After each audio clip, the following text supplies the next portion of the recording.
ഇമാം നാസറുദ്ദീനുൽ അൽബാനി റഹിമഹുല്ലാ അദ്ദേഹം പറയുന്നുണ്ട്,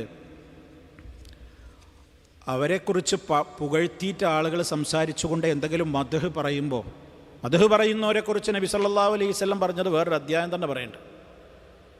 നമ്മളുണ്ടല്ലോ ഇരുത്തിയിട്ട് ഇങ്ങനെ പൊക്കണ്, ഒരിടത്ത് നിങ്ങളെ മുഖത്ത് നോക്കി ഞങ്ങളങ്ങനെ പൊക്കുക, നിങ്ങൾ ഇന്നങ്ങനെ പുകഴ്ത്തുക, ഞാൻ അങ്ങനെ വണ്ണം വെക്കുക, അങ്ങനെ ഞാൻ തരക്കേടില്ലാതെ എനിക്കിങ്ങനെ തോന്നുക, അങ്ങനെ ഭയങ്കരമായിട്ടാണ് ഞാനാണെല്ലാം, ഞാൻ ഇല്ലെങ്കിൽ എനിക്ക് ശേഷം പ്രളയം, ഞാൻ തന്നെ കേട്ടോ, ഞാൻ ഉണ്ടായിട്ട് അതൊക്കെ എന്നൊക്കെ അങ്ങനെ തോന്നുക.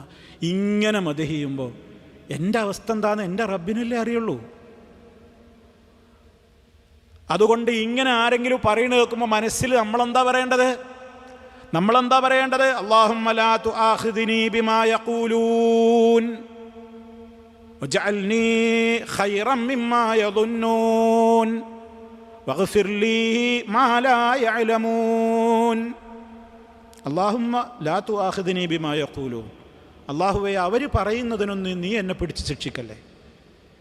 അവരിനെക്കുറിച്ച് കുറേ പറയുന്നുണ്ട്, അതിനൊന്നും നീ എന്നെ പിടിച്ച് ശിക്ഷിക്കല്ലേ.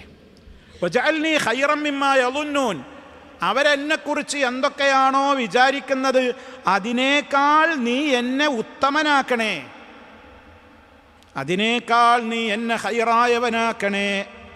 വഗ്ഫിർ ലീ മാ ലാ യഅലമൂൻ, എന്നെക്കുറിച്ച് അവർക്കറിയാത്ത ഒരുപാട് പാപങ്ങളുണ്ട്, ആ പാപങ്ങളൊക്കെ നീ എനിക്ക് പുറത്തു തരണമേ. അല്ലാഹുമ്മ ലാ തുആഖിദ്നി ബിമാ യഖൂലൂൻ വജഅൽനി ഖൈറൻ മിമ്മാ യظുന്നൂൻ വഗ്ഫിർ ലീ മാ ലാ യഅലമൂൻ. ഇത് നമ്മളെ മനസ്സിൽ വേണം.